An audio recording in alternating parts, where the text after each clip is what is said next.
Je vais dire un truc, c'est plus qu'une question d'argent. L'argent est sur mon compte, pas de souci. Je suis riche. Tout le monde le sait.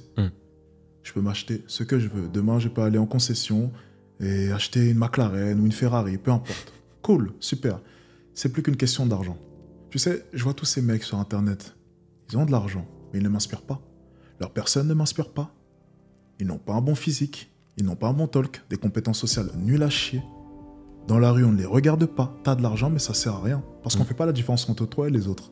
Le but en ayant de l'argent, c'est que ça puisse se voir, parce que ça va amplifier ta personne, tes aptitudes, tout. Mais tous ces mecs-là ne m'inspirent pas. Ils ne dégagent rien. Rien du tout. Alors, c'est pas qu'une question d'argent pour moi.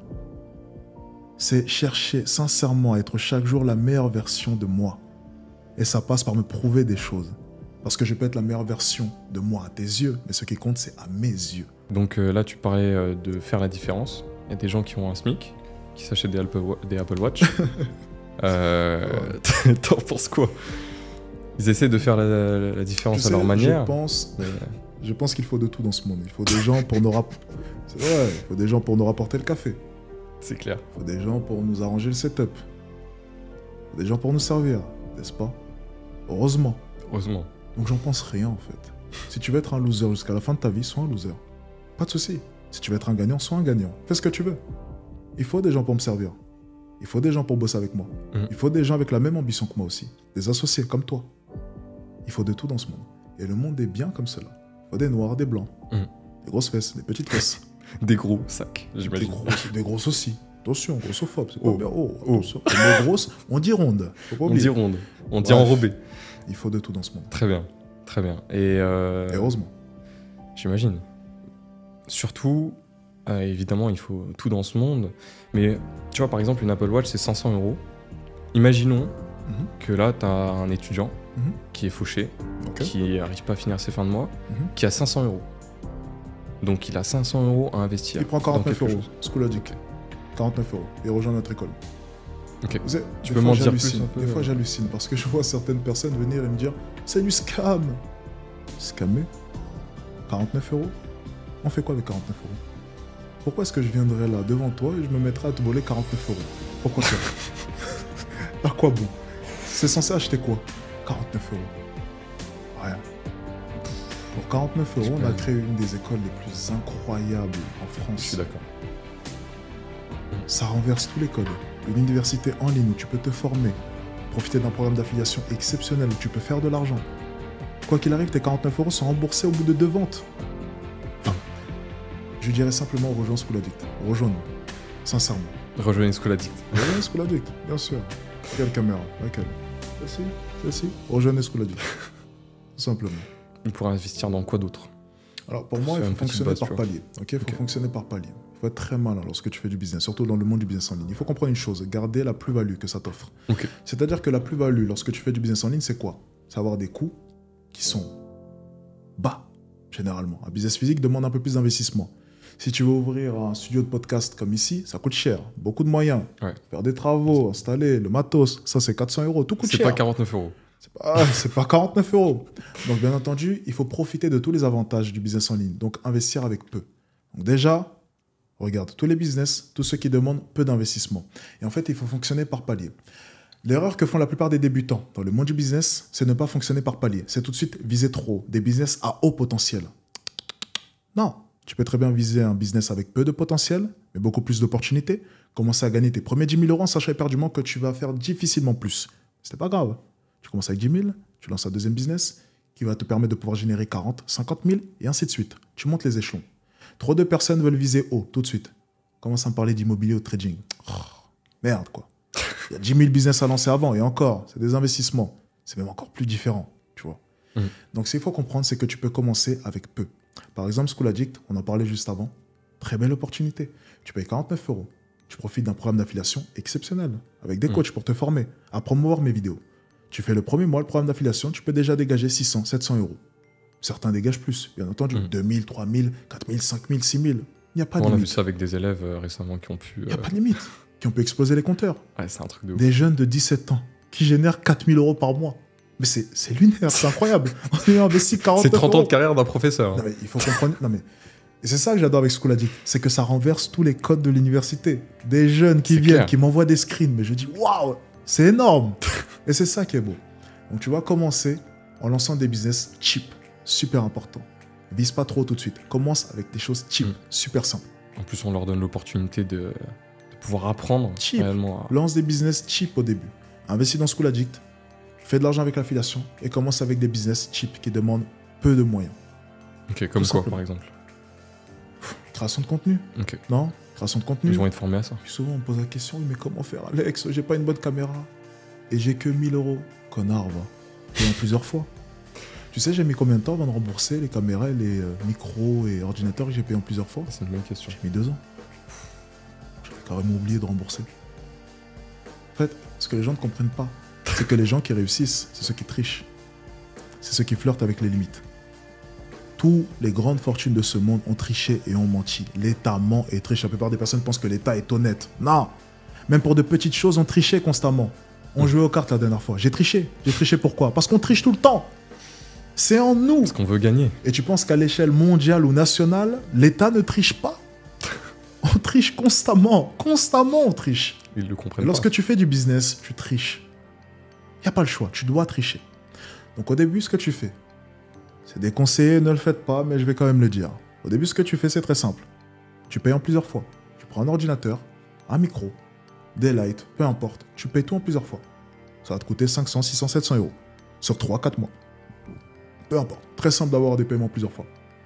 Et tu rembourseras après. Comment tu fais pour gérer ta pression?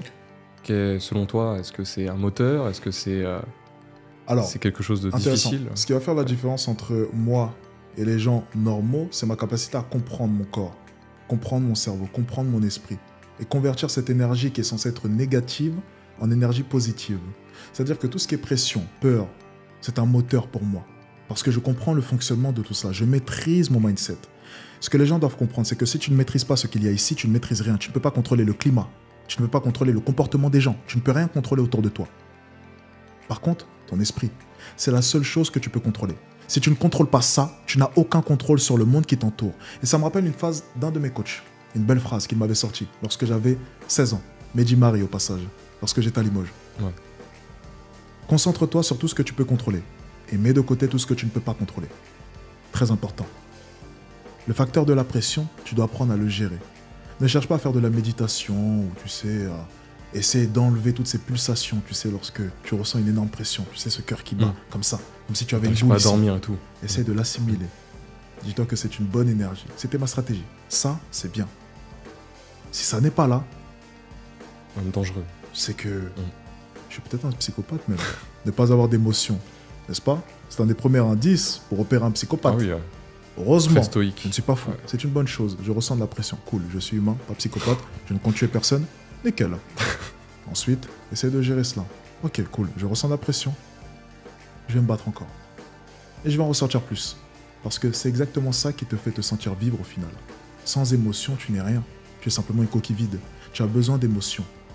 En haut, en bas, peu importe. Te sentir triste, heureux, et j'en passe. Et la pression en fait partie. Donc assimile cette pression. Accepte cette pression. Et essaye de t'en servir pour pouvoir te propulser. Très important. Pour te dire, si je ne ressens pas de pression, j'ai peur. Ah ouais. Si tout va bien, j'ai peur. Je ne me sens pas bien. J'en parlais juste avant. Les grands changements dans ma vie, les moments où j'ai connu un grand succès, c'est après une grande période de pression et d'échec. Et du coup, j'ai corrélé la pression au succès. Pour moi, après la pression, la peur et l'échec vient le succès. Mais si j'enlève tout cela, et il n'y a que du bonheur, est-ce que le succès viendra? Je ne sais pas, je ne connais pas ce modèle. Donc je vais plutôt me fier à l'ancien modèle. Pression, peur, échec, et ensuite succès. Ça c'est bien, ça me parle. Que c'est une question de vision. La manière dont tu perçois le monde va définir la manière dont tu vas agir vis-à-vis de celui-ci. Certaines personnes comprennent, d'autres non. Lorsque tu vois ta maman se lever chaque jour à 5 h du matin, partir au boulot, certains vont comprendre quoi? C'est le cours normal des choses, c'est la vie. Toutes les mamans se lèvent tôt. Rien d'inhabituel. Et d'autres se diront, pourquoi? Pourquoi? Pourquoi elle doit se lever tôt? Pourquoi est-ce qu'elle doit bosser? Pourquoi est-ce que d'autres mères sont déjà à la retraite à seulement 30 ans? Pourquoi est-ce que d'autres mères n'ont pas à se tuer la tâche à nettoyer les chiottes? Pourquoi est-ce que ma mère va nettoyer les chiottes d'une autre mère? Tout est une question de vision. La manière dont tu vas percevoir le monde, ce que tu es en mesure de pouvoir assimiler, accepter. Et les personnes qui réussissent, c'est les personnes qui n'acceptent pas ce genre de situation. C'est les personnes qui sont revanchardes vis-à-vis de leur vie et vis-à-vis de leur situation. Et ça s'appelle l'ego. Ok. Et l'ego, c'est une des choses les plus importantes pour réussir dans ta vie. Tu dois avoir de l'ego. Ayez de l'ego. Ok. Donc, est-ce que Pourquoi est-ce que lui a définir ça, ouais. Pourquoi est-ce que moi, je n'ai pas ça? Pourquoi est-ce qu'elle est comme ça? Pourquoi est-ce que ma mère est comme ça? Ayez un putain d'ego. C'est super important en tant qu'homme. On se compare constamment. N'écoutez pas les gens qui prétendent qu'ils n'ont rien à prouver. On a tout à prouver. On se compare constamment. L'école nous compare. Et pourtant, tu vas toujours à l'école. Vrai ou faux? On se compare constamment. On est noté, classé. Les lycées sont notés, classés. Tout le monde va acquérir le meilleur lycée, avoir les meilleures notes. On se compare constamment. Et pour être tout en haut, il faut avoir un putain d'ego. C'est le mindset nécessaire pour être compétitif. Parce qu'on vit dans un monde de compétition. Et tu dois être compétitif. Aborde un bon mindset. Ne tolère jamais, mais jamais de toute ta vie, d'être en bas de la pyramide. Cherche à chaque fois à monter sur le haut de cette putain de pyramide. Et j'en parle souvent. Je suis fatigué d'escalader la pyramide de Maslow. Tout peut être fait vite et bien. C'est possible. Ouais. C'est vraiment possible. Et tu le sais. Faut Je juste sais être pourquoi est-ce que convaincu. j'ai dit cette phrase. Ouais. On a pu réaliser des choses énormes en peu de temps. Et tu le sais. Souvent, on va corréler la vitesse à un manque de qualité. Tu vas vite, forcément, ce n'est pas très bien. Il faut prendre son temps pour que les choses soient bien faites. C'est faux. Donc la vitesse, qualité, vitesse, ça n'a aucun rapport. Tu peux livrer vite et bien. Et tu peux livrer vite et mal. Comme tu peux faire lentement et mal. Ça, c'est une chose qu'il faut comprendre. Donc dans ta vie, tout peut aller très vite. Tout dépend de toi, de ton exécution. Et tu sais, on parlait de succès au début, mais on parlait aussi d'échec. L'échec est nécessaire au succès. Lorsque tu vas vite, l'avantage, c'est quoi? T'apprends très très vite. Pourquoi? J'imagine. Parce que t'as beaucoup d'échecs. Tout simplement. Donc pour les personnes qui ont peur de se lancer, imaginons qu'ils construisent un projet sur 6 mois. Tu vois, sur 6 mois, ils se donnent un objectif, ils perfectionnent tout de A à Z. Donc les personnes qui nous écoutent, qui sont dans cette Perfectionne tout. situation, Perfectionne tout. ouais, qui Comment est-ce que tu veux perfectionner tout lorsque tu n'as pas de retour client? C'est une vraie question, ça. Ouais. Pour atteindre la perfection, perfectionner, perfection. La perfection dépend de qui? De ton œil ou de celui du client? Ah, vraie question. Donc pour avoir le produit parfait, il faudrait peut-être avoir des retours clients. Mais si tu passes 6 mois à nous faire chier avec ton produit, à essayer de brainstormer et le construire lentement, parce que tu veux le construire à travers ta vision des choses, est-ce que ta vision des choses va s'accorder à des milliers de clients? Non. Donc la perfection, ça passe par mettre ton produit sur le marché, même s'il n'est pas parfait, recevoir des retours clients, et ensuite améliorer ton produit. Et là, peut-être, tu t'approcheras d'une quelconque forme de perfection.